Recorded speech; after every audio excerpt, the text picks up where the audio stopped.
Hello दोस्तों, welcome back to my channel. अगर आपने अभी तक मेरे चैनल को सब्सक्राइब नहीं किया तो जल्दी से मेरे चैनल को सब्सक्राइब कर दें। आज मैं आपके लिए एक न्यू चाइनीज ड्रामा एक्सप्लेन करने वाली हूँ जिसका नाम है ओनली फॉर लव। एपिसोड 1 की शुरुआत में हमें इस ड्रामा की फीमेल लीड को दिखाया जाता है जिसका नाम जेंगशु है। जेंगशु चाइना के टॉप फाइनेंशियल न्यूज़पेपर की रिपोर्टर है। जेंगशु की दोस्त से कह रही होती है कि तुमने शियान से इंटरव्यू करने का मौका गवा दिया है, तो अब तुम क्या करोगी। जेंगशु कहती है कि मैं दोबारा से शियान को इंटरव्यू करने की कोशिश करूंगी। तो उसकी दोस्त कहने लगती है कि मुझे नहीं लगता कि शियान अब तुम्हें दोबारा इंटरव्यू देगा। लेकिन जेंगशु इस काम को करने के लिए काफी मोटिवेट दिखाई दे रही होती है। और अब हमें इस ड्रामा का मेन लीड दिखाया जाता है जिसका नाम शियान है। इसका असिस्टेंट इसको बता रहा होता है आज शाम 7 बजे यूलिंग आपसे इंटरव्यू करने के लिए आएगी। लेकिन शियान कहता है कि मैं यूलिंग के साथ अपना इंटरव्यू नहीं करना चाहता, मुझे जेंगशु की इंटरव्यू की आउटलाइन पसंद आई थी। इसका असिस्टेंट कहते हैं कि ठीक है, मैं आपके लिए ये इंटरव्यू दोबारा अरेंज करवा देता हूँ। अब मिस ये जेंगशु को अपने ऑफिस में बुलाती है तो ये मिस ये से कहने लगती है कि आपको मुझे कंफर्ट करने की जरूरत नहीं है, क्योंकि मैं जानती हूँ कि आप मुझसे शियान के साथ इंटरव्यू के बारे में बात करना चाहती हैं। मुझे थोड़ी सी डिसअपॉइंटमेंट तो हुई है, लेकिन मुझे लगता है कि मेरे इंटरव्यू की आउटलाइन में इम्प्रूवमेंट की कुछ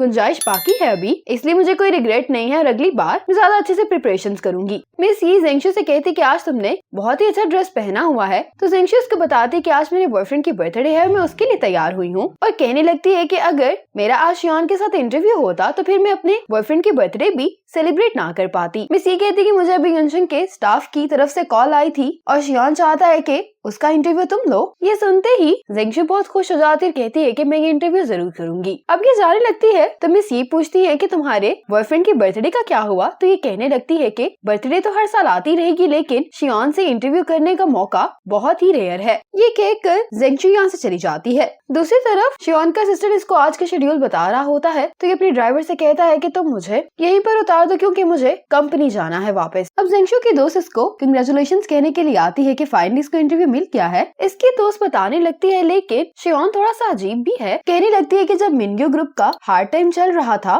तो शियान ने अपना फैमिली बिजनेस छोड़कर नई कंपनी स्टार्ट कर ली। ऐसा करने पर लोगों ने उसे बहुत ज्यादा हार्श कमेंट्स किए थे और उसकी एक गर्लफ्रेंड भी थी एक्ट्रेस बेलिन, उसने भी उसको छोड़ दिया था। ये सुनकर जेंगशु कहने लगती है कि शियान काफी बहादुर है और अब शियान कंपनी पहुंच गया होता है। अब मीटिंग रूम में एक लड़का बैठा होता है जिसको शियान बहुत गौर से देख रहा होता है। जेंगशु अपने दोस्त से कह रही होती है कि शियान की तो इंटरनेट पर कोई क्लियर पिक्चर भी नहीं है। अगर हमें अपने मैगजीन के लिए शियान का कोई ऑडियो या वीडियो इंटरव्यू मिल जाए तो ये यकीनन रीडर्स की तवज्जो को तरफ खींच लेगा। लेकिन इसके दोस्त कहने लगती है कि हमारे मैगजीन के पास अभी इतनी पावर नहीं है कि वो इसको डिजिटल मैगजीन बना दे। लेकिन जेंगशु कहती है कि मैं ऐसा करने की पूरी कोशिश करूंगी। जैसे ही शियान मीटिंग रूम में दाखिल होता है तो ये चेन के पास जाता है। शियान चेन से कहने लगता है कि जो तुमने डेटा और इन्फॉर्मेशन अपडेट की थी वो बहुत ही इम्प्रेसिव है और ये अपनी वर्कर लिली से कहता है कि तुम इसको दूसरे रूम में ले जाओ, मैं वहाँ पर कुछ देर में आता हूँ। अब यहाँ पर जो 2 और आदमी बैठे होते हैं वो लाइयिंग कंपनी से आए होते हैं, जो कि शियान से कह रहे होते हैं कि तुम्हारे डैड की कंपनी के साथ भी बहुत अच्छे टर्म्स हैं, तो मुझे लगता है कि हमारी पार्टनरशिप बहुत अच्छी रहेगी। तो शियान कहता है कि अगर लाइंग चाहती है कि हम उसमें इन्वेस्टमेंट करें तो अगली दफा तुम मुझे एक प्रॉपर प्लान दिखाना, क्योंकि आखिरकार युनचेंग एक इन्वेस्टमेंट कंपनी है ना कि चैरिटी कंपनी। लेकिन ये बात सुनकर मिस्टर फेंग गुस्सा हो जाते हैं और यहाँ से चले जाते हैं, जबकि शियान को चेन का प्लान बहुत पसंद आया होता है और ये इसके साथ अपनी डील फाइनल कर लेता है। अब इसका वर्कर इसके पास आता है, कहता है कि मिस्टर फेंग तुम्हारे डैड और मिस्टर टियान के बहुत पुराने दोस्त हैं। अगर तुम लाइन की बजाय लियान कंपनी को चुनोगे तो मुझे डर है कि हम बोर्ड को इस बारे में कन्विंस नहीं कर पाएंगे। शियान कहते हैं कि लेकिन इन्वेस्टमेंट्स पर्सनल कनेक्शंस को देखकर नहीं की जाती, ये कहकर ही चला जाता है। इसके बाद शियान जब अपने ऑफिस में आता है तो इसका असिस्टेंट इसको बताता है कि मिस्टर गुआन ने तुम्हें आज एक डिनर पर बुलाया है। शियान कहते हैं कि लेकिन मैं बहुत बिजी हूँ। तो इसका असिस्टेंट कहता है कि मिस्टर गुआन तुम्हें एक बहुत खास इंसान से मिलवाना चाहते हैं। और फिर शियान अपने फोन पर किसी की तस्वीर देख रहा होता है और अपने असिस्टेंट से कहता है कि ठीक है, मैं आज के डिनर के लिए आऊंगा। असिस्टेंट कहने लगता है कि फिर जो फाइनेंशियल मैगजीन के साथ हमारा इंटरव्यू था उसका क्या होगा। तो शियान कहता है कि उसको किसी और दिन पर शेड्यूल कर दो। और अब जेंगशु अपने बॉयफ्रेंड को कॉल करके बता देती है कि इसका आज शियान के साथ इंटरव्यू है तो ये इसके साथ बर्थडे सेलिब्रेट नहीं कर पाएगी। शिंगजो कहता है कि कोई बात नहीं, जब तुम अपने काम से फ्री हो जाओगी तो मैं तुम्हें पिक करने के लिए आऊंगा। अब जेंगशु इंटरव्यू के लिए जा रही होती है तो इसको शियान के असिस्टेंट की कॉल आ जाती है जो इसको इंटरव्यू के कैंसिल होने का बताता है। जेंगशु से पूछती है कि दोबारा इंटरव्यू कब होगा। तो असिस्टेंट बताता है कि अगले हफ्ते इसी टाइम पर इंटरव्यू होगा। जेंगशु कहती है कि अगर इंटरव्यू अगले हफ्ते होगा तो हम अपने मैगजीन के नेक्स्ट इशू के लिए कवर स्टोरी पब्लिश नहीं कर पाएंगे। क्या इंटरव्यू 2 दिन के अंदर नहीं हो सकता? मैं किसी भी टाइम इंटरव्यू करने के लिए तैयार हूँ, लेकिन असिस्टेंट कहता है कि मुझे डर है कि ऐसा करना मुमकिन नहीं है क्योंकि उनका शेड्यूल फुली बुक्ड है। अब जेंगशु शन को मैसेज करके कहती है कि तुम मेरी ये पता लगवाने में मदद करो कि शियान आज रात कहाँ पर है। अब शन इसको कॉल करके बताती है कि शियान की दोस्त गॉन्जी ने आज उसको अपनी प्राइवेट पार्टी में बुलाया है, लेकिन मैं यकीन से नहीं कह सकती कि शियान वहाँ पर होगा या नहीं। अब जेंगशु वार्नर स्टेट पहुँचने के बाद जेंगशु कहती है कि क्या शियान यहाँ पर मेरे साथ थोड़ी देर के लिए इंटरव्यू कर सकता है? तो असिस्टेंट कहता है कि मैं शियान से इसके बारे में बात करता हूँ, तो मेरा यहीं पर इंतजार करो। जेंगशु अब जब हॉल के बाहर खड़ी होती है तो यहाँ पर कुछ आदमी ये बात कर रहे होते हैं कि ग्वान कैपिटल ने अपनी कंपनी में यू को हायर कर लिया है, जो कि अब्रॉड में फाइनेंस एंड इकोनॉमिक्स का एक बहुत अच्छा प्रोफेसर है। और अब यहाँ पर जेंगशु यू को देख भी लेती है। इसके बाद शियान का असिस्टेंट उसके पास जाकर शियान को बताता है कि जेंगशु तुम्हारा यहाँ पर इंटरव्यू के लिए इंतजार कर रही है। तो शियान कहते हैं कि मैं आज उसके साथ इंटरव्यू नहीं कर सकता हूँ, लेकिन अब चूंकि वो यहाँ पर आ गई है तो तुम उसके लिए कुछ खाना अरेंज करवा और उसके लिए कार अरेंज करवा कर उसको वापस भेज दो। इंतजार करते हुए जेंगशु के स्टमक में दर्द हो रही होती है, मेडिसिन लेने लगती है, लेकिन इसके पास पानी नहीं होता। ये पानी लेने के लिए जा रही होती है, लेकिन यू यहाँ पर इसको पानी दे देता है। जेंगशु से कहती है कि आप प्रोफेसर यू हैं, तो ये कहने लगता है कि क्या तुम मुझे जानती हो? तो जेंगशु कहती है कि मैं तुम्हारे कुछ पेपर्स पढ़ती हूँ। जेंगशु कहने लगती है कि अगर मुझे मौका मिलता तो मैं आपके कुछ लेक्चर जरूर अटेंड करती, क्योंकि कहने लगता है कि तुमने भी university of finance and economics से ग्रेजुएट किया है। जेंगशु कहती कि हाँ, और मैं एक फाइनेंशियल जर्नलिस्ट हूँ। जेंगशु कह रही होती कि क्या हम दोनों एक दूसरे को वीचैट पर ऐड कर सकते हैं। तो इतने में शियान अपने असिस्टेंट के साथ हॉल में अंदर दाखिल हो रहा होता है, तो ये जेंगशु को यू से बातें करता हुआ देख लेता है और जेंगशु और यू एक दूसरे को वीचैट पर ऐड भी कर लेते हैं। जबकि शियान बहुत गौर से जेंगशु को देख रहा होता है। शियान को याद आता है कि मैगजीन करेंसी वॉर का अवार्ड जेंगशु को मिला होता है। इस सेरेमनी के अंदर शियान भी मौजूद होता है, लेकिन जैसे ही जेंगशु को स्टेज पर बुलाया जाता है तो शियान को एक मैसेज आ जाता है, जिसके कारण ये यहाँ से उठकर चला जाता है। तो इसलिए शियान आज इसको पहली बार देख रहा होता है। शियान जेंगशु के पास जाने वाला होता है, लेकिन यहाँ पर इसका दोस्त गॉन्जी आ जाता है। अब जेंगशु जैसे ही शियान को देखती है तो ये इसके पास जाती है, लेकिन शियान अंदर चला जाता है और ये अपने आप से कह रही होती है कि मैं शियान को देखने के बहुत ही करीब थी, लेकिन मैं ये नहीं देख पाई कि आखिर में वो दिखता कैसा है। और अब ये इवेंट स्टार्ट हो जाता है। गॉन्जी कहता है कि मैं आप सबसे प्रोफेसर यू को मिलवाना चाहता हूँ, जो कि अब से हमारे स्ट्रेटेजिक एडवाइजर हैं। गॉन्जी अब इन दोनों के पास जाता है तो ये यू से कहने लगता है कि मैंने शियान को कभी किसी लड़की से मिलने के लिए एक्साइटेड नहीं देखा जितना ये तुमसे मिलने के लिए था। ये सुनकर यू खुश होता है और फिर ये तीनों साथ में काम करने के लिए सेलिब्रेट करते हैं। अब बाहर बारिश हो रही होती है। जेंगशु शिंगजाओ को कॉल करके कहती है कि तुम मुझे कब पिक करने के लिए आओगे, तो वो कहता है कि मुझे थोड़ा सा वक्त लगेगा क्योंकि ट्रैफिक जाम हो गई है। जेंगशु यहाँ पे खड़े होकर इंतजार कर रही होती है, तो असिस्टेंट जेंगशु को देखकर कहता है कि अभी तक जेंगशु यहाँ पर क्या कर रही है। ये सुनकर शियान कहते हैं कि क्या तुमने इसके लिए राइड बुक नहीं की थी? तो असिस्टेंट कहता है कि जेंगशु ने मुझे कहा था कि उसे कोई लेने के लिए आ रहा है। अब शियान अपने असिस्टेंट से कहता है कि जेंगशु के पास कार लेकर जाओ। जेंगशु को पहले भी बहुत सारे लोग राइड देने के लिए पूछ चुके होते हैं, तो जब इनकी गाड़ी आकर रुकती है तो ये कहने लगती है कि मुझे पता है कि बारिश हो रही है, लेकिन मैं अपने बॉयफ्रेंड का इंतजार कर रही हूँ। लेकिन जैसे ये शियान को देखती है तो उसका एहसास होता है कि इसने गलत इंसान से ये बात कहती है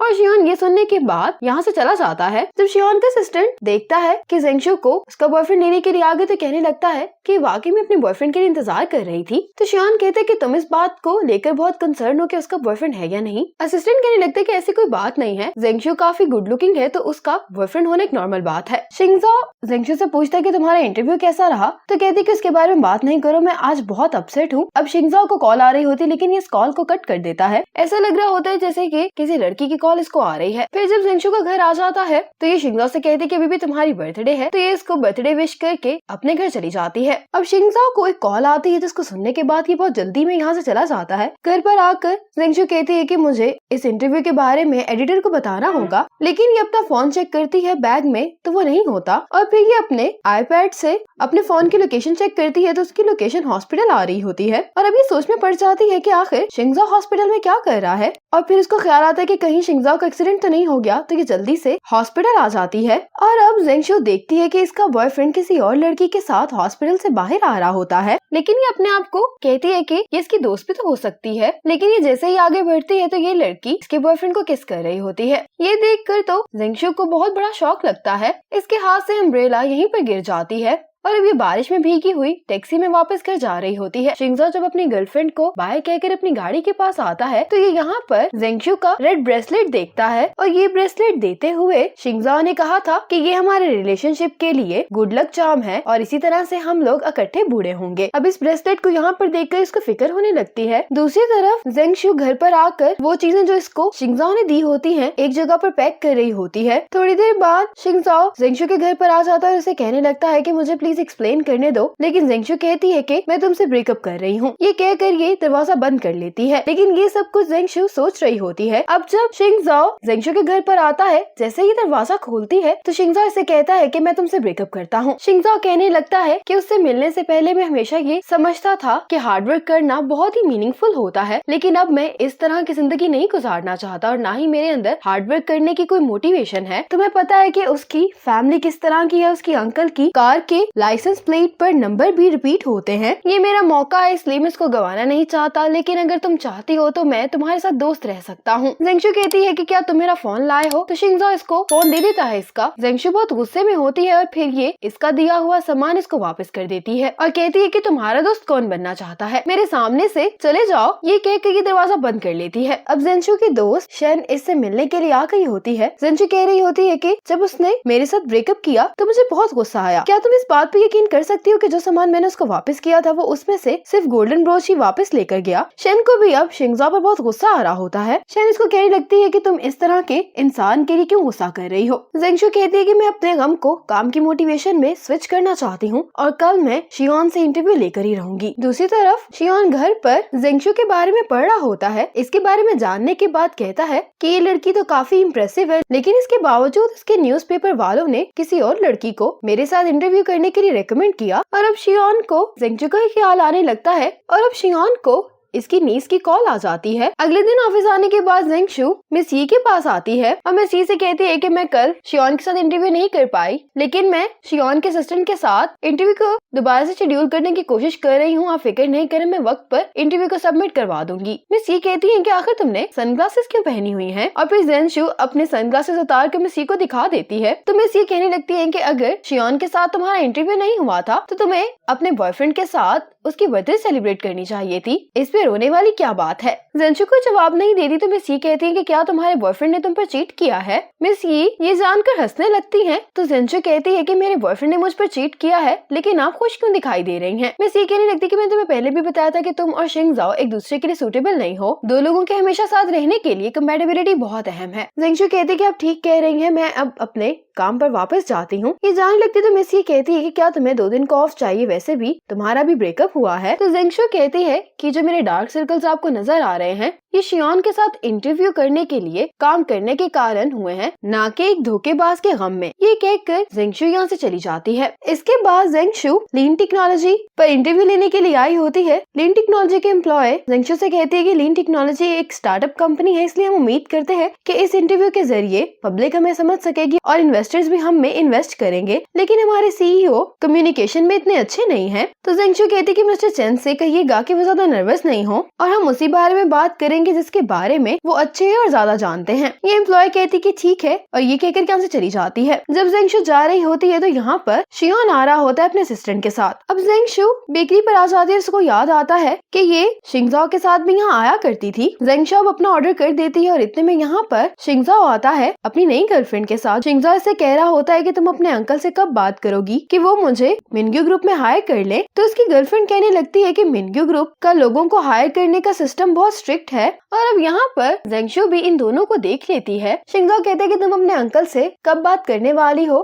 क्योंकि मैं तुम्हें ज्यादा इंतजार नहीं करवाना चाहता। अब इसकी गर्लफ्रेंड भी ज़ेंगशु को देखती है और ये जानकर शिंगजाओ से कहती है कि मुझे वो एग टॉर्ट्स खाने हैं, और जैसे ही ये ज़ेंगशु को देखता है तो एकदम डर जाता है। शिंगजाओ ज़ेंगशु से कहता है कि ये चेनली है और चेनली इसको साइड पर करने के लिए धक्का दे देती है। ज़ेंगशु को इसकी हरकत पर गुस्सा तो आया होता है, इसको कुछ कहने लगी होती, लेकिन इसकी नजर इसके ब्रोच पर पड़ जाती है और कहने लगती है कि किसी को सेकंड हैंड चीजें बहुत अच्छी लगती हैं और ये शिंगजा को थम्स अप दिखाकर चली जाती है। इस बात पर चलने गुस्सा करते हुए कह रही होती है कि इसने आखिर तुम्हें सेकंड हैंड कैसे कहा है। अब शियान सिग्नल पर खड़ा होता है तो ये जेंगशु को देखता है, जो कि इन दोनों को देखने के बाद अपना सारा गुस्सा इस दरख्त पर निकाल रही होती है। जेंगशु जब वापस मुड़ती है तो ये रिपीटेड नंबर वाली लाइसेंस प्लेट को देखकर कहती है कि यकीनन उस अमीर अंकल की गाड़ी होगी। ये अपने आप से कहती है कि मैं शियान के साथ अपना इंटरव्यू खत्म कर लूं, इसके बाद मैं इससे निपटूंगी। अब जेंगशु शियान की कार की विंडो नॉक करती है और कहती है कि मेरे फोन की बैटरी खत्म हो गई है, क्या मैं आपका पावर बैंक बोरो कर सकती हूँ। शियान कहते हैं कि मेरे पास पावर बैंक नहीं है। जेंगशु कहती है कि फिर क्या आप मुझे राइड दे सकते हैं, क्योंकि मैं आपकी कार में अपने फोन को चार्ज करना चाहती हूँ। अब शियान सारी विंडो नीचे कर लेता है। जेंगशु तो इसको बहुत गौर से देख रही होती है। शियान कहने लगता है लेकिन मेरी गाड़ी एक लड़की को उसके बॉयफ्रेंड के साथ नहीं लेकर जाएगी, और साथ ही शियान का असिस्टेंट जेंगशु को हाय बोलता है और अब इसको पता लगता है कि ये शियान है और कहने लगती है कि असल में मैं यहाँ पर आपसे इंटरव्यू के बारे में बात करने के लिए आई हूँ। जेंगशु कहने लगती है कि हम इस राइड के दौरान ही बात कर लेते हैं, क्योंकि मैं आपके वर्क शेड्यूल को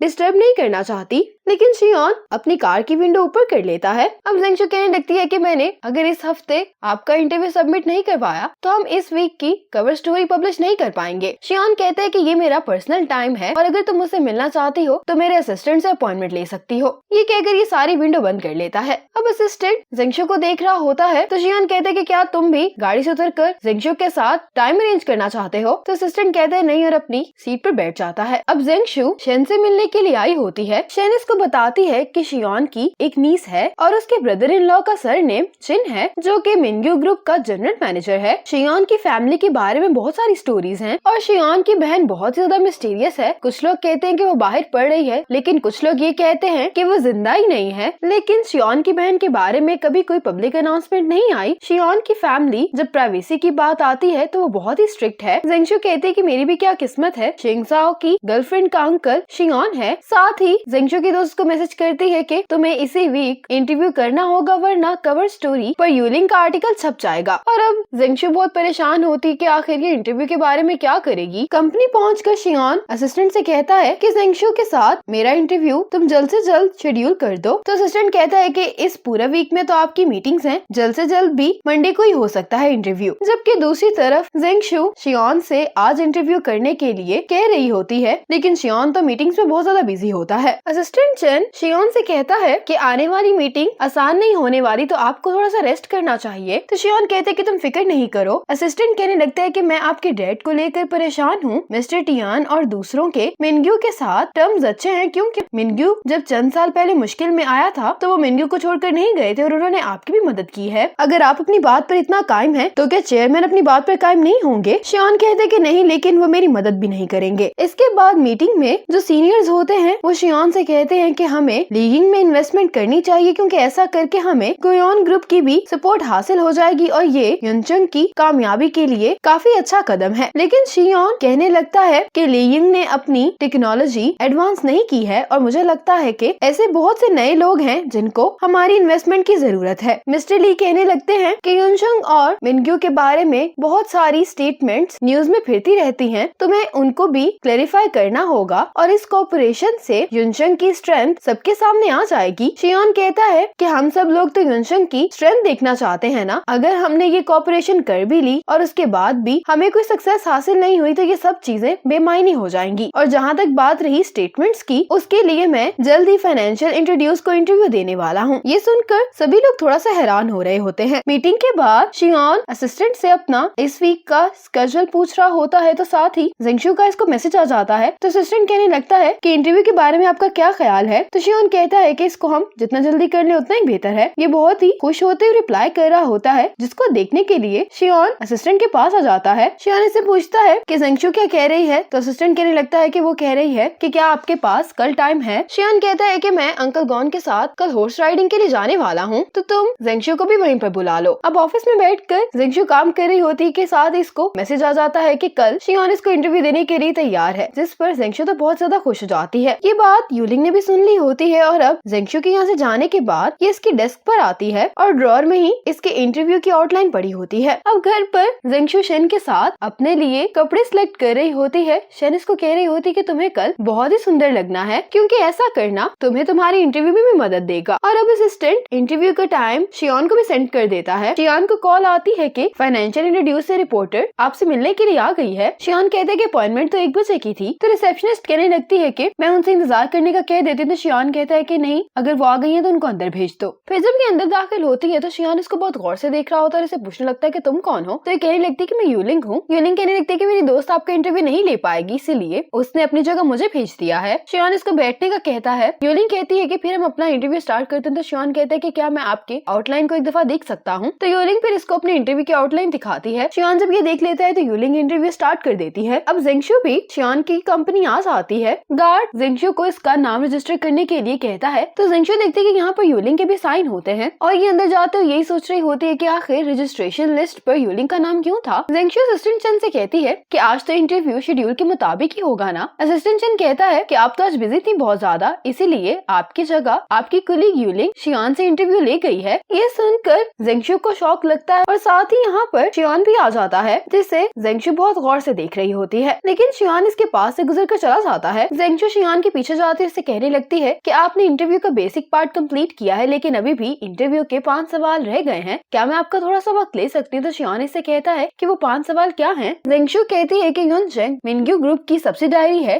तो क्या ये इंडिपेंडेंटली भी फ्यूचर में काम करेगी? दूसरा सवाल युनचेंग और गुआन ग्रुप की कोलैबोरेशन से मुतल्लिक है और तीसरा सवाल ये पूछती है कि प्रोफेसर यू चाइना वापस आ गए हैं, क्या ये भी प्लान का हिस्सा है? शियोन इसके क्वेश्चंस सुनकर काफी इंप्रेस दिखाई दे रहा होता है और ये जेंगशु से कहता है कि मेरे साथ आओ। फिर जब ये लिफ्ट में जा रहे होते हैं तो शियोन को चलने की कॉल आती है, लेकिन ये कॉल कट कर देता है और फिर चनली असिस्टेंट चेन के नंबर पर कॉल करती है तो ये फोन स्पीकर पर ही कर देता है, जो गुस्से में कह रही होती है कि मेरे अंकल को फोन दो। तो शियोन अपनी नीस से कहता है कि अगर तुम सही से बिहेव नहीं करोगी तो आईने मेरे सामने मत आना। जेंगशु कहती है कि अगर इसका अपनी नीस पर इतना ही हुक्म चलता है तो ये इसको एक अच्छा इंसान बनना क्यों नहीं सिखाता। पार्किंग लॉट में आने के बाद शियोन जेंगशु से कहता है कि मेरा सफर 2 घंटे का है, तुम इसी दौरान मेरा इंटरव्यू ले लो। तो जेंगशु कहती है कि मुझे कोई मसला नहीं है। ये कहकर ये गाड़ी में बैठ जाती है। अब शियोन जेंगशु से कहता है कि मेरे पास ज्यादा टाइम नहीं है, तुम अपना इंटरव्यू जल्दी शुरू कर लो। जेंगशु कहती है कि इंटरव्यू शुरू करने से पहले हम थोड़ी सी नॉर्मल बात करते हैं, ऐसा करके इंटरव्यू करना ज्यादा आसान हो जाता है। तो शियोन कहते हैं कि क्यों ना हम दोनों एक दूसरे को इंट्रोड्यूस करवा दें। ये दोनों इंट्रोड्यूस करवाने लगते हैं और उसके बाद जेंगशु पूछती है कि आप बहुत कम ही इवेंट्स पर जाते हैं। जिस रात मेरी आपसे पहली दफा मुलाकात हुई थी, आप उस दिन गॉन ग्रुप के इवेंट पर गए हुए थे। क्या आपकी और गॉन ग्रुप की पार्टनरशिप ऑफिशियली जल्दी अनाउंस होने वाली है? अब जब जेंगशु ये सवाल पूछ रही होती है तो शियोन इसको बहुत गौर से देखने लगता है। तो जेंगशु से पूछती है कि क्या मैंने कुछ गलत कह दिया है? शियोन कहते हैं कि तुम्हें ऐसा क्यों लगता है कि गॉन ग्रुप युनचेंग के साथ कोलैबोरेशन करना चाहता है? ये सवाल सुनकर जेंगशु थोड़ी देर के लिए चुप हो जाती है और इसके बाद सफर के दौरान इनका इंटरव्यू काफी अच्छी तरह से चलता रहता है। अब जेंगशु आखिरी सवाल ये पूछती है कि आपने अपना फैमिली बिजनेस छोड़कर अपना बिजनेस क्यों स्टार्ट किया, और अब आप जब अपना बिजनेस कर रहे हैं तो क्या आपके डैड आपको सपोर्ट करते हैं? ये सवाल सुनकर शियोन को याद आने लगता है। शियोन के डैडी से कहते हैं कि अब मैं बूढ़ा होता जा रहा हूँ तो मिनग्यू का फ्यूचर सिर्फ तुम पर डिपेंड करता है। लेकिन शियोन अपने डैड से कहता है कि ब्रदर इन लॉ मेरे से ज्यादा काबिल हैं और मैं अपने लिए कुछ मीनिंगफुल करना चाहता हूँ। तो इसके डैड शियोन से कहते हैं कि मैं बहुत जल्द रिटायर होने वाला हूँ, तो तुम ये गाड़ी अपने साथ लेकर जा सकते हो। शियोन अपनी घड़ी की तरफ देखते हुए कहता है कि 2 घंटे का वक्त पूरा हो गया है और इस सवाल का जवाब ये जेंगशु को नहीं देता। शियोन हॉर्स राइडिंग करने के लिए यहाँ पर पहुँच गया होता है। जेंगशु जब इस जगह को देख रही होती तो शियोन इसे कहने लगता है कि अब तुम जा सकती हो। तो जेंगशु सोचती है कि आखिर मैं इस जगह से वापस कैसे जा सकती हूँ। तो जेंगशु कहती है कि मैं यहाँ पर कार में आई हूँ तो वापस भी इसी कार में जाऊंगी। जेंगशु अब शियोन के पास जाती है, उससे कहती है कि मेरा एक और आखिरी सवाल भी है और पूछती है कि क्या तुम्हारी कोई गर्लफ्रेंड है। ये सवाल सुनकर शियोन हैरान हो जाता है। तो जेंगशु कहने लगती है कि सिर्फ रीडर्स की क्यूरियोसिटी को सेटिस्फाई करने के लिए मैं ये सवाल पूछ रही हूँ। शियोन इस सवाल का जवाब नहीं देता और आगे चला जाता है। इतने में अंकल गॉन यहाँ पर आ जाते हैं जो शियोन से पूछते हैं कि ये कौन है। जेंगशु मिस्टर गॉन को देखते उनके पास जाते और अपना इंट्रोडक्शन करवाती है। मिस्टर गॉन कहने लगते हैं कि मैंने तुम्हारे कई आर्टिकल्स पढ़े हैं, वो बहुत ही अच्छे लिखे होते हैं, लेकिन बस मैंने इस बात की उम्मीद नहीं की थी कि तुम इतनी यंग होगी। ये कॉम्प्लीमेंट सुनकर जेंगशु काफी खुश होती है। तो मिस्टर गॉन कहने लगते हैं कि शियोन यहाँ पर पहले कभी किसी लड़की को नहीं लेकर आया, तो मैंने तुम्हारे लिए कुछ भी प्रिपेयर नहीं किया, इसमें मेरी कोई गलती नहीं है। शियोन कुछ कहने लगा होता है तो जेंगशु इन हॉर्सेस को देखकर कहने लगती है कि ये तो बहुत ही सुंदर है। मिस्टर गॉन कहते हैं कि अभी बेस्ट वाले हॉर्स तो अंदर हैं, क्या तुम इन्हें देखना चाहती हो? तो जेंगशु कहती है कि हाँ। तो मिस्टर गॉन शियोन से कहते हैं कि तुम जेंगशु को यहाँ सब कुछ दिखा दो। अब जेंगशु शियान के पीछे चली जाती है। यहाँ पर एक रूम होता है तो शियान कहते हैं कि मैं यहाँ पर चेंज करने के लिए जा रहा हूँ। तो जेंगशु कहती है कि मैं तुम्हारा इंतजार कर लूंगी। इतने में यहाँ पर मिस्टर गॉन आ जाते हैं जो जेंगशु से कहते हैं कि क्या तुम्हें हॉर्स राइडिंग आती है। जेंगशु कहती कि नहीं। मिस्टर गॉन कहते कि मेरी वाइफ के राइडिंग क्लॉथ्स यहाँ पर पड़े हुए हैं, तुम चाहो तो उनको पहन सकती हो। अब तुम यहाँ पर आ गई हो तो एक दफा ट्राई करके क्यों नहीं देखती। अब कपड़े बदलते हुए जेंगशु को शियान के बाहर आने की आवाज आती है तो ये कहती है कि मिस्टर शी मुझे ये बेल्ट बांधनी नहीं आती, क्या आप मुझे सिखा सकते हैं। अब जैसे ही जेंगशु शियान के कदमों की आवाज सुनती कि उसके पास आ रहा है तो जल्दी से अपना कोट पहनने लगती है। शियान को अंदर से हलचल की आवाजें आ रही होती हैं तो ये अपने आप से कहता है कि मेरे साथ ट्रिक्स खेलने की कोशिश कर रही है और बाहर जाते हुए कहता है कि अगर तुम्हें ये पहनना नहीं आता तो फिर राइड ही नहीं करो। इसके बाद जेंगशु जब बाहर आती है तो शियान अपने हॉर्स के साथ खड़ा होता है। शियान काफी अच्छा लग रहा होता है तो जेंगशु उसको देखती ही रह जाती है। अब मिस्टर गॉन जेंगशु के लिए इसका हॉर्स लेकर आ जाते हैं। जेंगशु शियान से कहती है कि आप क्या मुझे राइड करना सिखाएंगे। शियान कहता है कि हाँ जरूर। अब ये दोनों इस हॉर्स पर बैठ जाते हैं। जेंगशु शियान से कहती है कि मेरी पहली राइड है तो मैं थोड़ा सा नर्वस हूँ। और अब शियान जेंगशु को राइड करना सिखाने लगता है। पहले तो ये बहुत आराम से हॉर्स को चला रहा होता है लेकिन फिर ये जेंगशु को कहता है कि थोड़ा टाइटली पकड़ो और साथ ही ये हॉर्स को बहुत तेजी से भगाना शुरू कर देता है। जेंगशु को बहुत ज्यादा ही डर लग रहा होता है और ये चला रही होती है। और इस तेज राइड के बाद जेंगशु हॉर्स से नीचे उतर आती है। शियान कहते हैं कि क्यों, क्या हुआ, अब तुम आगे नहीं सीखना चाहती। तो जेंगशु कहती है कि मैं तो सिर्फ एक्सपीरियंस कर रही थी इसको। ये सब कुछ शियान ने जानबूझकर किया होता है इसलिए ये इसको ऐसे देखकर मुस्कुरा रहा होता है। अब जेंगशु साइड में आकर बैठ जाती है। मिस्टर गॉन जेंगशु को देखते हुए कहते हैं कि ये लड़की बहुत इंटरेस्टिंग है और ये तुम्हारी टाइप की भी लगती है। शियान कहते हैं कि हमारे दरमियान कुछ भी नहीं चल रहा है। मिस्टर गॉन कहते हैं कि अगर तुम चांस दोगे तो फ्यूचर में कुछ हो सकता है। मिस्टर गॉन शियान से कहने लगते हैं कि जो रास्ता तुमने अपने लिए चुना है वो बहुत ही कठिन और लंबा है। मिनग्यू अभी क्राइसिस से निकला है और तुम युनचुंग को बिल्ड करना चाह रहे हो। टियन और बाकी सब ने मिनग्यू के बुरे वक्त में उसका बहुत साथ दिया है इसलिए तुम्हें उनकी मदद को भूलना नहीं चाहिए। और युनचुंग को सिर्फ अभी स्टेबिलिटी की जरूरत है। युनचुंग के कारण इन सबको नाराज करने की भी कोई जरूरत नहीं है क्योंकि ये लोग अगर खुश नहीं होंगे तो तुम्हें बहुत सारे मुश्किलात का सामना करना पड़ सकता है। शियान कहते हैं कि इसलिए तो मुझे ज्यादा मेहनत करनी है क्योंकि अगर फैसला ठीक हो तो इस तरह की नाराजगी भी वक्ती होती है। मिस्टर गॉन कहने लगते हैं कि यू वापस आ गई है तो वो आजकल कहाँ बिजी है। शियान कहता है कि वो कुछ दिन पहले वापस आई है, वो कुछ भी नहीं कर रही, बस अपनी जिंदगी को जाया कर रही है। मिस्टर गॉन कहते हैं कि यू एक स्मार्ट लड़की है, तुम उसको अच्छे से ट्रेन करो तो वो काफी अच्छा काम कर सकती है। शियान कहते हैं लेकिन मुझे समझ नहीं आ रहा कि मैं यू के लिए और पॉसिबिलिटीज कैसे क्रिएट करूँ। तो मिस्टर गॉन कहते हैं कि तुम उसको गॉन ग्रुप में ज्वाइन करवा सकते हो। शियान कहते हैं कि अगर वो गॉन्जी के साथ काम करेगी तो गॉन्जी तो उसको बिगाड़ देगा। मिस्टर गॉन कहते हैं कि यू ने जर्नलिज्म पढ़ा हुआ है तो उसको किसी मीडिया हाउस में जॉब मिल सकती है। तो शियान जेंगशु को देखते हुए कहता है कि हम यू को ये ट्राई करने दे सकते हैं। जेंगशु कहती है कि ये अभी तक मुझे घूरे जा रहा है, ये बस मुझे एम्बैरस फील करवाना चाह रहा है, लेकिन फिक्र नहीं करो, फ्यूचर में तुम मुझसे मिलने के बारे में सोच भी नहीं सकते हो। अब जब ये लोग वापस जा रहे होते हैं तो शियान अपने ड्राइवर से कहता है कि पहले जेंगशु को तुम घर पर ड्रॉप कर दो। जेंगशु सोचने लगती है कि क्या इसको भूख नहीं लगती और फिर जेंगशु शियान को देखने लगती है, सोच रही होती है कि काम करते हुए काफी कूल लगता है। इसके बाद जेंगशु कार में ही सो जाती है। शियान जब इसको ऐसे देखता है तो ये थोड़ा सा आगे होता है और जेंगशु इसके कंधे पर सर रख लेती है। जेंगशु की जब आंख खुलती है तो इसका घर आ गया होता है। ड्राइवर से पूछती कि शियान कहाँ पर है। तो ड्राइवर जेंगशु को बताता है कि शियान को काम आ गया था तो उन्होंने मुझे कहा था कि मैं पहले आपको घर छोड़ दूं। जब ये गाड़ी से नीचे उतर जाती तो अपने आप से कह रही होती है कि आखिर मैं अपने इंटरव्यू की गाड़ी में कैसे सो सकती हूँ, पहले तो कभी भी ऐसा नहीं हुआ। अपने आप से बात करते हुए ये अपने कान को हाथ लगा रही होती तो उसे पता चलता है कि इसका इयरिंग तो शियान की कार में ही रह गया है। ये मीटिंग शियान ने चेन से करनी होती। चेन शियोंग से कहता है कि लियोंग हमें 50 मिलियन की इन्वेस्टमेंट करने को तैयार है जो कि हमारी कंपनी की करंट स्टेज के लिए बहुत अच्छी है। शियान इसको कहता है कि लियोंग तो चाह रही है कि हम उसमें इन्वेस्टमेंट करें, इसलिए तुम्हें सिर्फ अभी का नहीं सोचना चाहिए, अपनी कंपनी के बारे में तुम्हें आगे तक का सोचना चाहिए। चेन कहता है कि आप ठीक कह रहे हैं लेकिन मैं अपनी टीम को सेटिस्फाई नहीं कर पा रहा हूँ क्योंकि हमारी जो कोलैबोरेशन है वो इतनी अच्छी नहीं चल रही। तो शियान कहता है कि तुम फिक्र नहीं करो, मैं कुछ टाइम निकाल कर सबको ये एक्सप्लेन कर दूंगा। इस तेज हॉर्स राइडिंग के कारण जेंगशु की टांग में क्रैम्प पड़ गया होता है लेकिन इसके बावजूद जेंगशु अपने आर्टिकल पर काम शुरू कर देती है। दूसरी तरफ शियान जब अपनी कार में वापस जा रहा होता है तो इसको जेंगशु का ये इयरिंग मिल जाता है। अब अगले दिन जेंगशु मिस ये को अपना आर्टिकल सबमिट करवा देती है। मिस ये से कहती है कि तुम मुझसे कुछ कहना चाहती हो। तो जेंगशु कहती है कि मैं शियान की इंटरव्यू की ऑडियो को डिजिटल मैगजीन में यूज करना चाहती हूँ। मिस ये कहती है कि एक अच्छा आइडिया है लेकिन डिजिटल मैगजीन को अपग्रेड करना कोई आसान काम नहीं है, वैसे भी हमारे पास पैसे नहीं है अभी। जेंगशु कहती है कि जब हम डिजिटल मैगजीन को अपग्रेड करेंगे तो रीडर्स भी हमें हमारे कंटेंट के लिए पैसे देंगे। मिस ये कहती है कि मुझे इसके लिए एडिटर इन चीफ से बात करनी होगी। नैन जेंगशु के पास आती है और उसको बताती है कि यूलिंग ने शियान के साथ इंटरव्यू किया था और उसका आर्टिकल यूलिंग ने जमा करवा दिया है। नैन बताने लगती है कि मैंने देखा है कि उसने तुम्हारी इंटरव्यू की आउटलाइन चुराई है। नैन की ये बातें सुनते हुए जेंगशु सोच में पड़ जाती है और उसको याद आता है कि जब ये शियान से क्वेश्चंस कर रही थी तो शियान एक लम्हे के लिए रुक गया था, क्योंकि वो जान गया था कि उससे फिर से वही सवाल पूछे जा रहे हैं। जिंगशू कहती है कि मैंने शियान से सारे आउटलाइन वाले सवाल नहीं पूछे थे, लेकिन कुछ सवालों का जवाब शियान ने दोबारा दिया है। जिंगशू कहने लगती कि मैंने हॉर्स राइडिंग के दौरान अपने आप को एम्बेरस किया, फिर मैं उसकी गाड़ी में सो गई, मैंने उसके सामने न जाने कितने ब्लंडर्स कर दिए हैं। नैन कहने लगती है कि शियान अच्छा इंसान है, क्योंकि उसने इंटरव्यू देने के बाद भी अपने बिजी स्केड्यूल के बावजूद तुम्हें इंटरव्यू दे दिया। जिंगशू कहती है कि वो इतना भी अच्छा इंसान नहीं है, उसके मूड्स बहुत जल्दी बदलते हैं और उसको बहुत अच्छा लगता है कि जब दूसरे उसके सामने गलती करते हैं, लेकिन वो एक बुरा इंसान भी नहीं है। जिंगशू कहती है कि शियान एक बहुत ही बड़ा एक्टर है, मैं तो इसको बिल्कुल भी समझ नहीं पाई। इसके बाद जिंगशू अपने ऑफिस के बाहर खड़ी होती है तो यहाँ पर शिंगजाओ आता है, जो जिंगशू से कहता है कि मैं तुम्हें राइड दे देता हूँ। जिंगशू कहती है कि इसकी कोई जरूरत नहीं है, तो शिंगजाओ इसको बताता है कि मैं कुछ ही दिन में मिनग्यू कंपनी में काम करने के लिए जाने वाला हूँ। इतने में यहाँ पर शेन आ जाती है और ये शिंगजाओ को देखकर कहने लगती है कि तुम्हें कंपनी में काम करने के लिए कुछ दिन इंतजार क्यों करना पड़ रहा है, ये काम तो तुम्हारी गर्लफ्रेंड का अंकल सिर्फ एक जुमले से ही कर सकता है। ये सब सुनने के बाद शिंगजाओ को गुस्सा आ जाता है तो ये यहाँ से चला जाता है। जिंगशू काफी खुश होती है कि शेन ने इसको बिल्कुल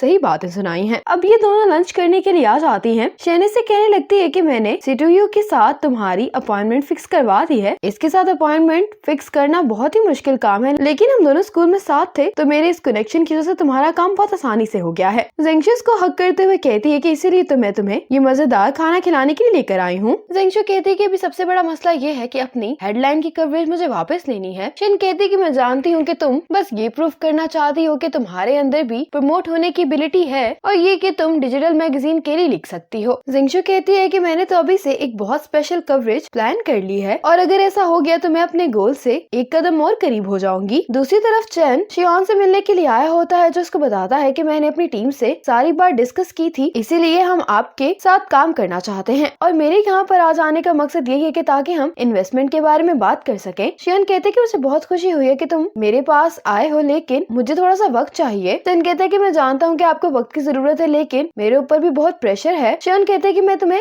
जल्द से जल्द जवाब देता हूँ। अब शियान जिंगशू से कह रही होती है कि ये फैसला करना मुश्किल है कि हेडलाइन कवरेज किसकी है। जिंगशू कहती है कि नई हेडलाइन कवरेज के लिए मुझे दोबारा से शियान से मिलना होगा। शियान कहती है कि तुम्हें शियान से मिलने के लिए कोई मौका तलाश करना चाहिए। जिंगशू कहती है कि वो बहुत ही अजीब है और मेरे पास तो उसका वीचैट भी नहीं है, लेकिन शियान कहती है कि अब तुम्हें अपने मकसद के लिए लड़ना तो होगा ही ना। शियान जिंगशू को एक लड़की की ट्रिक्स का बता रही होती है जो वो शियान से मिलने के लिए इस्तेमाल कर रहा था। ये सुनते ही जिंगशू कहती है कि मेरा भी कुछ शियान के पास रह गया है। ये सुनते ही शियान कहती है कि ये मुलाकात करने का बहुत ही अच्छा मौका है। दूसरी तरफ शियान जब वापस जा रहा होता है तो ये जिंगशू की इयरिंग को देख रहा होता है। अब जिंगशू असिस्टेंट शियान को कॉल करती है। असिस्टेंट फोन शियान को दे देता है। जिंगशू शियान से कहती है कि मुझे लगता है कि मैंने आपकी कार में अपना इयरिंग गिरा दिया है, क्या आपने मेरे इयरिंग को देखा है? तो शियान इस इयरिंग को ही देखते हुए कह रहा होता है कि नहीं, मैंने तो नहीं देखा। जिंगशू कहती है कि ये इयरिंग मेरे लिए बहुत जरूरी है, क्या आप दोबारा देख सकते हैं? शियान उससे पूछता है कि ये कितना इम्पोर्टेंट है, तो जिंगशू कहती है कि ये मेरी जिंदगी से भी ज्यादा अहम है। ऐसा इसलिए क्योंकि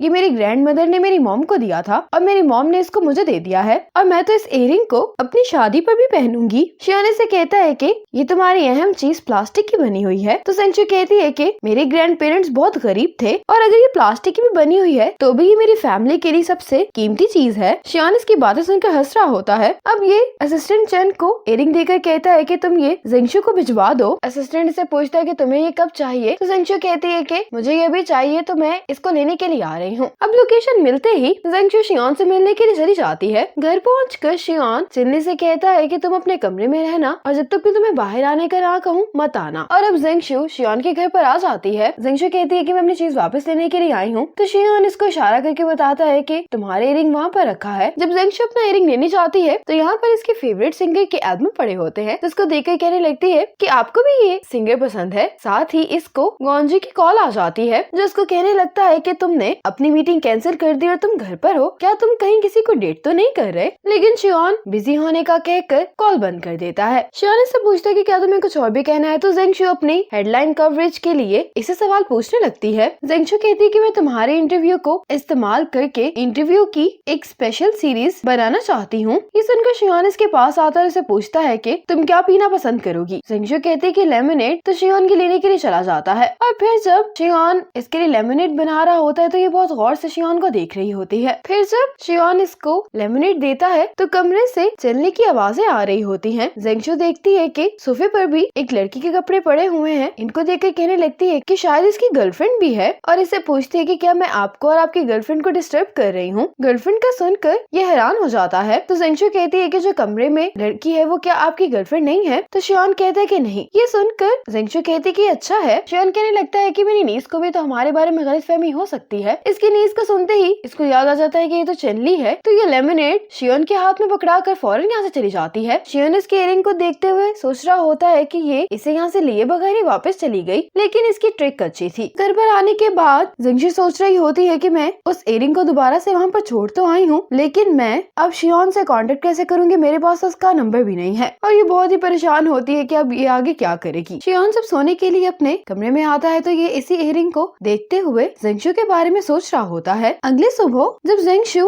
अपने ऑफिस के बाथरूम में होती है तो यहाँ पर यूलिंग किसी से बात कर रही होती है और उसको बता रही होती है कि मैं बहुत ही अनलकी हूँ क्योंकि शियोन ने मेरे किसी भी सवाल का सही से जवाब नहीं दिया और हमारी तो बस एक जनरल बात हुई थी। ये सुनकर जेंगशु सोचने लगती है कि शियोन ने मुझे तो बहुत सारी जानकारी दी थी। यूलिंग फोन पर कह रही होती है कि जेंगशु इस इंटरव्यू के लिए कुछ भी कर सकती है, उसे तरीके आते हैं। ये बात सुनते ही जेंगशु उसके पास जाती है तो इसके हाथ से इसका फोन गिर जाता है और जाते हुए जेंगशु यूलिंग से कहती है कि तुम्हारे कॉम्प्लीमेंट का शुक्रिया। अब जेंगशु मिस यू के पास जाती है और इन्हें सारी बात बताती है। मिस यू कहती है कि मुझे मालूम हो गया है और मैंने उसको वार्निंग भी दे दी है। जेंगशु कहती है कि क्या इसको वार्निंग देना काफी है, उसने मेरी हेडलाइन कवरेज चुराई है। तो मिस यू कहती है कि यूलिंग ने अपने एक्शन से साबित कर दिया है कि तुम उससे बेहतर हो और यही उसकी नाकामी है। जेंगशु पूछती है कि क्या शियोन ने मेरी इंटरव्यू आउटलाइन चूज की थी। मिस यू कहती है कि हाँ, शियोन इस मामले में बहुत असूल पसंद है। इसके बाद जेंगशु अब चेन कांग का इंटरव्यू लेने के लिए आ गई होती है। जेंगशु चेन कांग से पूछती है कि क्या आप कभी कोई फैसला करते हुए हिचकिचाए हैं। चेन कांग कहने लगता है जब से मैंने अपनी कंपनी बनाई है तो मैं अपने ही ड्रीम को फॉलो कर रहा हूँ, लेकिन अब जिस स्टेज पे मेरी कंपनी है तो मुझे और भी चीजों के बारे में सोचना पड़ता है। अगर मैं सच कहूँ तो इस वक्त मैं कोई भी फैसला लेने से हिचकिचा रहा हूँ। जेंगशु कहती है कि मुझे यकीन है कि जब तक आप अपने गोल पर डटे रहेंगे तो आपके लिए लातादार पॉसिबिलिटीज हैं।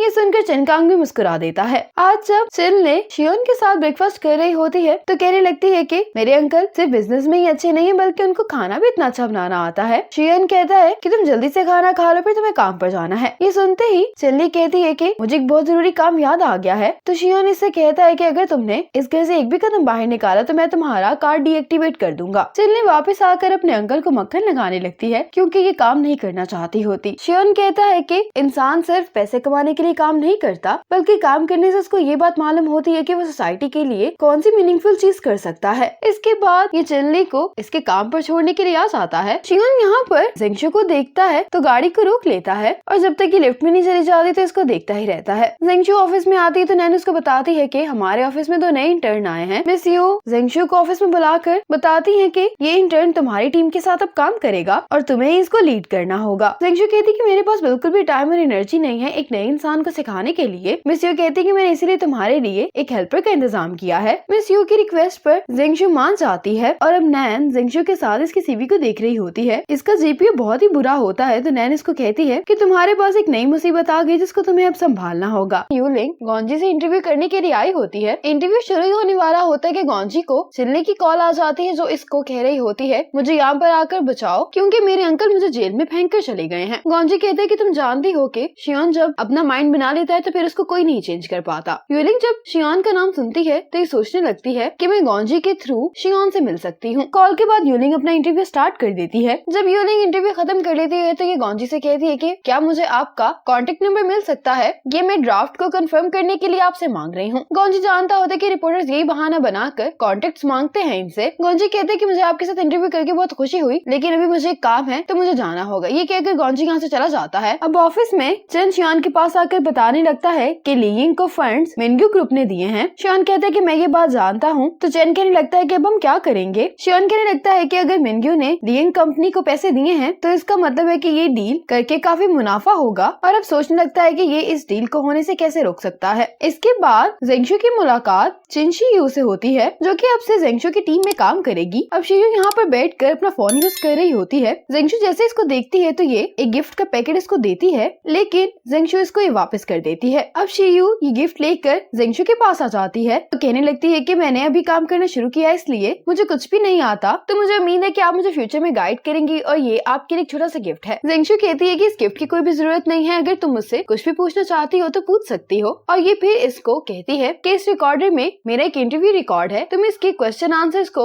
ऑर्गेनाइज कर दो। शियू जाने लगती है तो जेंगशु इसको कहती है कि अपना गिफ्ट भी ले जाओ। शियू जब इस इंटरव्यू को सुनने बैठ जाती है तो इसको पता लगता है कि ये इंटरव्यू तो जेंगशु ने इसके अंकल से लिया है, और जब ये इंटरव्यू का टाइम देखती है तो 2 घंटे आ रहा होता है। शियू कहती है कि आखिर मेरे अंकल इतनी देर तक कैसे बात कर सकते हैं, और अब ये चेन को कॉल करके कहती है कि मेरी मदद करो। चेन इसको कहते हैं कि जब मुझे टाइम मिलता है तो मैं तुम्हारा काम कर दूंगा। शियू कहती है कि जल्दी करो क्योंकि ऑफिस टाइम खत्म होने से पहले मुझे सबमिट करवाना है। और अब शियॉन चेन कांग से मिलने के लिए आ जाता है। ये मिस्टर फेंग से मीटिंग कर रहा होता है, लेकिन शियॉन यहाँ पर जबरदस्ती आ जाता है और चेन कांग से कहता है कि मैं यहाँ पर तुम लोगों की डील को रोकने नहीं आया, लेकिन मैं तुम्हें ये बताना चाहता हूँ कि जब तुम लिंक से ये पैसे ले लोगे तो तुम्हें नॉर्मल रेट से 3 गुना ज्यादा इंटरेस्ट देना होगा, और इस लोन के मसले में फंसने के बाद तुम और तुम्हारी टीम्स टेक्निकल मसलों को हल नहीं कर पाओगे। चेनकांग कहता है कि मैं आपके साथ ही डील करना चाहता हूँ, लेकिन ये पैसे मेरी कंपनी के लिए बहुत जरूरी हैं। साथ ही शियॉन इसको अपना प्लान देता है, कहने लगता है कि अगर मेरी कंपनी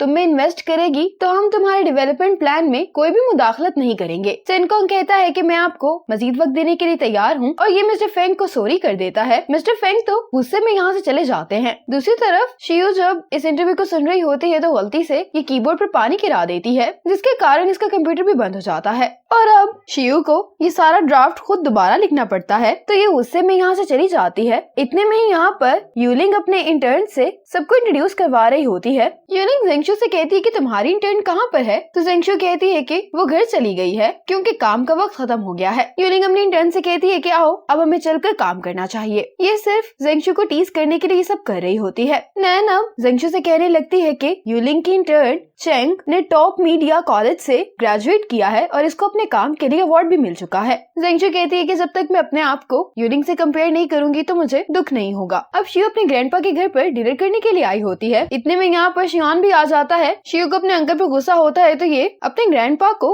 शियन की शिकायत लगा रही होती है। शियन के डैडी से कहने लगते हैं कि आखिर तुमने अचानक इसके लिए जर्नलिज्म की फील्ड क्यों चूज कर ली है। शियन कहता है कि ऐसा इसलिए क्योंकि ये और कुछ नहीं कर सकती, और अंकल गॉन ने अपने एक फ्रेंड के जरिए से इसको एक मैगजीन कंपनी में एज ए इंटर्न रखवाया है। शियान से पूछता है कि तुम्हारा आज का दिन कैसा रहा, तो ये कहने लगती है कि मुझे 2 घंटे का इंटरव्यू खुद टाइप करना पड़ा। ग्रैंडपा पूछते हैं कि तुम्हारा सुपरवाइजर कौन है, तो शियू बताती है कि जेंगशु। शियन कहता है कि जेंगशु ने तुम्हें ये काम दिया है तो इसको अच्छे से करना और जेंगशु से ज्यादा सीखने की कोशिश करना। लेकिन शियू कहने लगती है कि आज जब मुझे कुछ नहीं समझ आ रहा था तो मैंने इतनी बार जेंगशु से पूछा, लेकिन उसने एक दफा मेरी तरफ देखा भी नहीं। और अब गॉन बाहर में कुछ लड़कियों के साथ होता है तो शियन इसको यहाँ पर लेने के लिए आती है। अब जेंगशु को मिसी का मैसेज आता है कि तुम्हारे इंटरव्यू को रिव्यू कर लिया गया है, इसमें कोई इशू नहीं है, तो हमने इसको शियान को भेज दिया है। ये मैसेज देखते ही जेंगशु तो बहुत ज्यादा खुश हो जाती है। जेंगशु कहने लगती है कि कितना अच्छा होता कि मैं इस इंटरव्यू के बारे में खुद डायरेक्टली उससे बात कर पाती। इसके बाद शियान जब अपने डैड से बिजनेस के बारे में बात कर रहा होता है तो इसके डैड कहते हैं कि तुम्हें मिनग्यू के सीनियर्स की भी बात सुन लेनी चाहिए, क्योंकि अगर उनके आइडियाज तुम्हारे आइडियाज से डिफरेंट हैं तब भी तुम्हें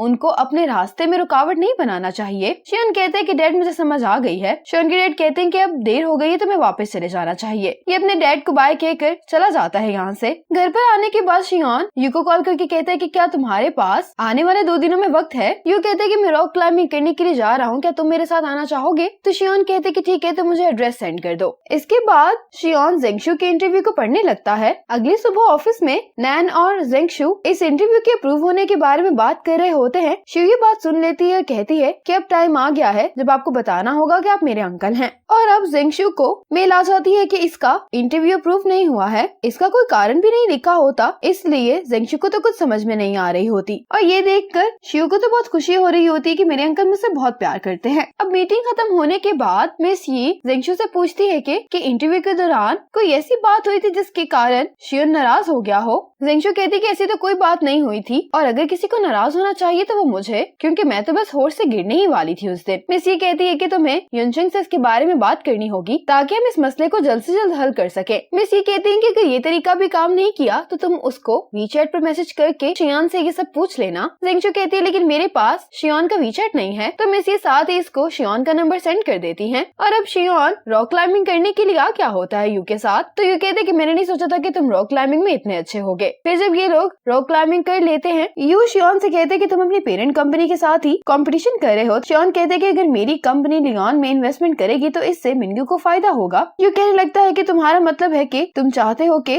ब्रूस से कांटेक्ट करने में मैं तुम्हारी मदद करूं। शियान कहते हैं कि हाँ, क्योंकि तुम और वो सेम कॉलेज में भी थे और कोलीग्स भी। यू कहते हैं कि उसको कांटेक्ट करना तो मुश्किल नहीं है, लेकिन उसे लियोन ज्वाइन करने के लिए मनाना बहुत मुश्किल है क्योंकि उसे नेशनली और इंटरनेशनली बहुत अच्छी कंपनी से ऑफर्स आ चुकी हैं, लेकिन अभी तक उसने किसी को भी हाँ नहीं की। यू कहते हैं कि मैं तो तुम्हें मशवरा दूंगा कि तुम इस फील्ड के दूसरे एक्सपर्ट से बात कर लो, लेकिन शियान कहता है कि मैं चाहता हूँ कि ये काम ब्रूस ही करे। तो यू कहते हैं कि ठीक है, अभी मैं अपनी पूरी कोशिश करूंगा। और अब जेंगशु शियान को मैसेज कर देती है कि मैं आपसे इंटरव्यू के ड्राफ्ट के बारे में बात करना चाहती हूँ। काफी इंतजार करने के बाद जब इसको कोई रिप्लाई नहीं आता तो ये असिस्टेंट चेन को कॉल करके कहती कि क्या तुम शियान से ये कह सकते हो कि मैं एक जरूरी बात करने के लिए शियान से मिलना चाहती हूँ। अब असिस्टेंट चेन शियान से कहता है कि जेंगशु आपसे अकेले में बात करना चाहती है। वो कह रही थी कि उसे कोई जरूरी बात करनी है। उसने ये भी कहा है कि उसने आपको कॉल की थी लेकिन आपने उसकी कॉल का जवाब नहीं दिया। और अब शियान जब नोटिफिकेशन चेक करता है तो 10 मिस कॉल्स आई होती हैं। चेन कहने लगता है कि जेंगशु परेशान लग रही थी तो आप उसको कॉल बैक कर ले। तो शियान कहते हैं कि तुम्हें लगता है कि मैं उसको कॉल बैक करूंगा। चेन कहते हैं कि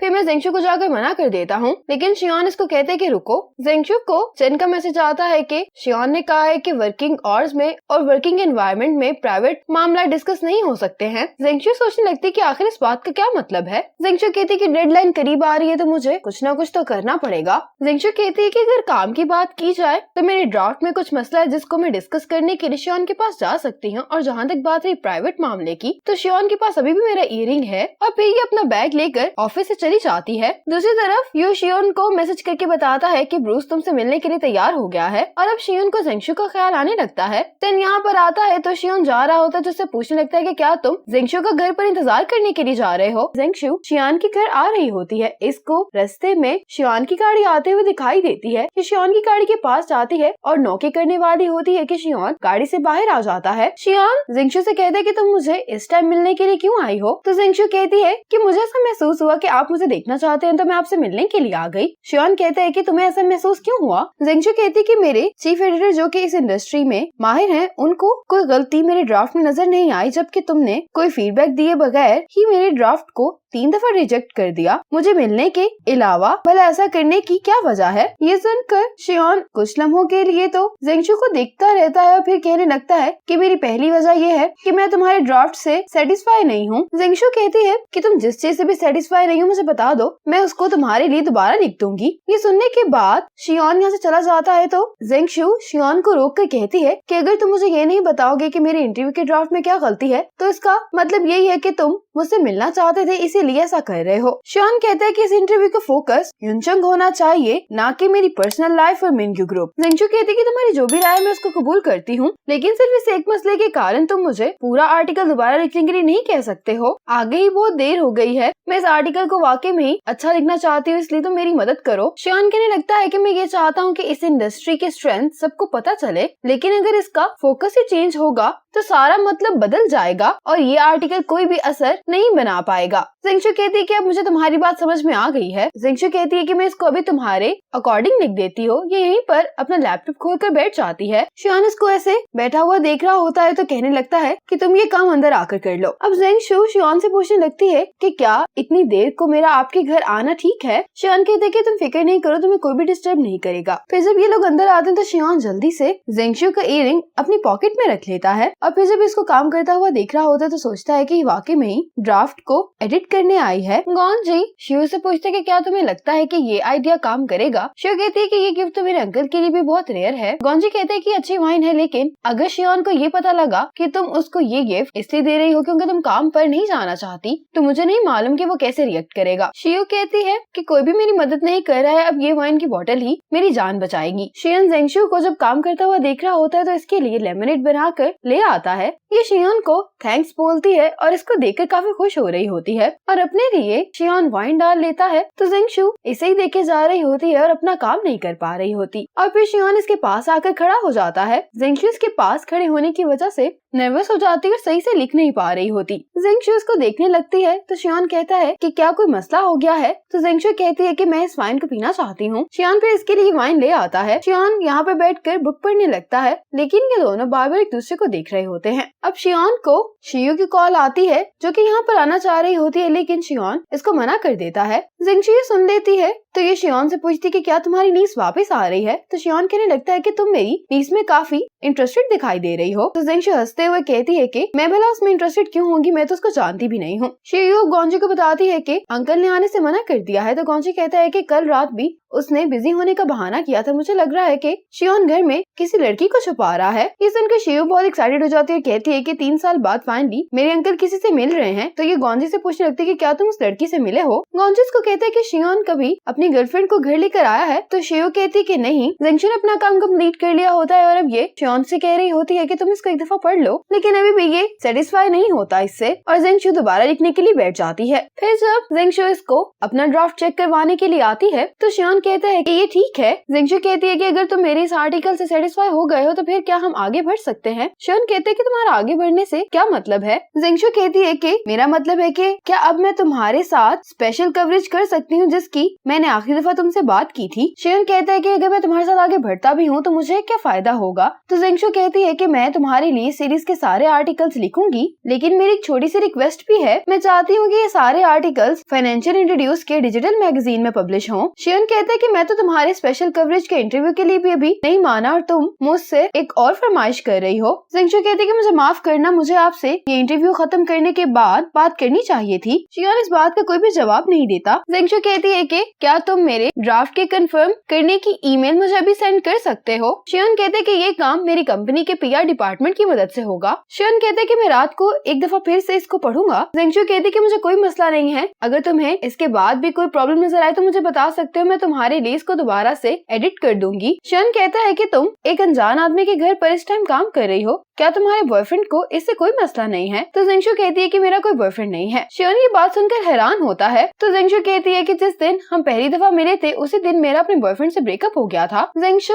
शियोन के करीब आकर कहती है कि फिर क्या मैं आपको चेज कर सकती हूँ। शियोन कहता है कि अगर मैं इनकार कर दूं तो क्या तुम रुक जाओगी। तो जिंगशू कहती है कि नहीं। तो शियोन कहता है कि फिर तुम मुझसे पूछ क्यों रही हो। तो जिंगशू कहती है कि मैं तो सिर्फ प्रोसेस को फॉलो कर रही हूँ। शियोन जिंगशू को लैपटॉप देकर कहता है कि तुम्हारा ड्राफ्ट मुकम्मल हो गया है तो तुम अब जा सकती हो। जाते हुए जिंगशू शियोन से कहती है कि मैं वापस जाकर तुम्हें वीचैट पर ऐड कर लूंगी। शियोन इसको देख रहा होता है तो जिंगशू कहती है कि जब तुम बोर हो जाओ तो तुम मेरे साथ बात कर सकते हो, मैं चैटिंग करने में बहुत अच्छी हूँ। तो शियोन इसको कुछ नहीं कहता बल्कि इसके लिए दरवाजा खोल देता है और अब जिंगशू यहाँ से चली जाती है। अब यहाँ पर शिजी गोंजी के साथ अपने अंकल की गर्लफ्रेंड को देखने के लिए आई होती है। जैसे ही गाड़ी से उतरने वाली होती है तो ये जिंगशू को घर से बाहर आता हुआ देखती है। गोंजी शियू से पूछता है कि आखिर ये कौन है। तो शियू उसको बताती है कि यही तो मेरी सीनियर है जिसके बारे में तुम्हें मैंने पहले बताया था। शियू कहती है कि मेरे अंकल इसको नहीं पसंद कर सकते क्योंकि इसका ड्राफ्ट मेरे अंकल ने पहले भी 3 दफा रिजेक्ट कर दिया है। अब जब ये अंदर आती है तो ये वाइन की ग्लास पर लिपस्टिक का निशान देखती है तो कहने लगती है कि यहाँ पर कोई लड़की जरूर थी। शियोन कहते कि मैंने तो तुम्हें ग्रैंडपा के घर जाने के लिए कहा था। तो शियू कहती कि मैं आपको यहाँ पर ये वाइन देने के लिए आई हूँ। शियोन कहते कि तुम इसको छोड़कर यहाँ पर चली जाओ क्योंकि तुम्हें सुबह जल्दी उठना है। शियू कहने लगती कि अंकल आपने उस लड़की को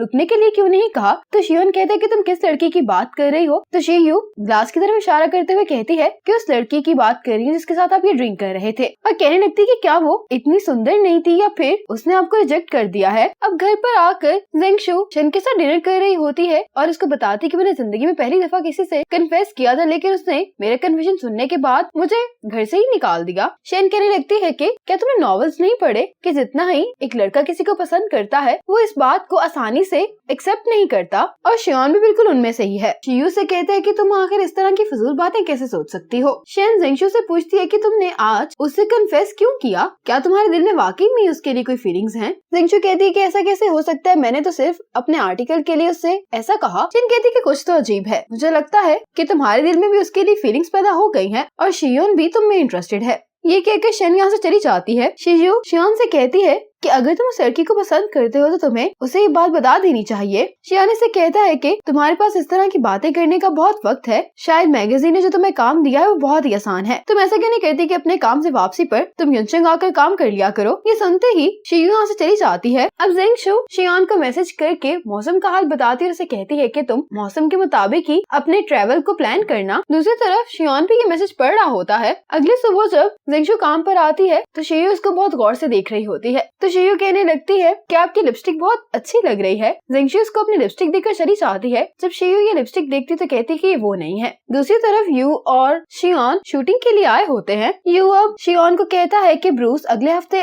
आ रहा है, तो तुमने क्या सोचा है कि तुम उसको कैसे मनाओगे। शियान कहता है कि तुम्हारे पास कोई एडवाइस है, तो यू कहता है कि ब्रूस को इंटरेस्टिंग और चैलेंजिंग काम बहुत ही पसंद आते हैं। इतने में यू को ज़ेंगशु की कॉल आती है। ज़ेंगशु का नाम सुनकर शियान भी अलर्ट हो जाता है। ज़ेंगशु यू के साथ भी एक इंटरव्यू करना चाह रही होती है। यू उसको कहता है कि मैं तुम्हें अपना शेड्यूल चेक करके बताता हूँ। अब यूलिंग और ज़ेंगशु मिस यू के पास आई होती हैं। ये दोनों चाहती होती कि फ्रंट पेज पर इन दोनों का ही काम छपे। मिस यू कहती है कि अगर शियान की कंपनी ने आज रात तक रिप्लाई नहीं किया तो हम फिर यूलिंग का इंटरव्यू पब्लिश करेंगे। ज़ेंगशु अब शियान को मैसेज करके कहती है कि तुम मुझे कंफर्मेशन ईमेल भेज दो, ये बहुत ही अर्जेंट है। लेकिन ये जानबूझकर ज़ेंगशु का मैसेज इग्नोर कर देता है और यू से कहता है कि हम एक और राउंड खेलते हैं। दूसरी तरफ ज़ेंगशु की कंपनी में सब इसी बात का इंतजार कर रहे होते हैं कि आखिर फ्रंट पेज पर किसका इंटरव्यू पब्लिश होगा और ज़ेंगशु काफी परेशान दिखाई दे रही होती। ये पार्ट यहीं पर खत्म हो जाता है। आगे ड्रामे में क्या होने वाला है ये जानने के लिए देखिए नेक्स्ट पार्ट। तब तक के लिए स्टे कनेक्टेड।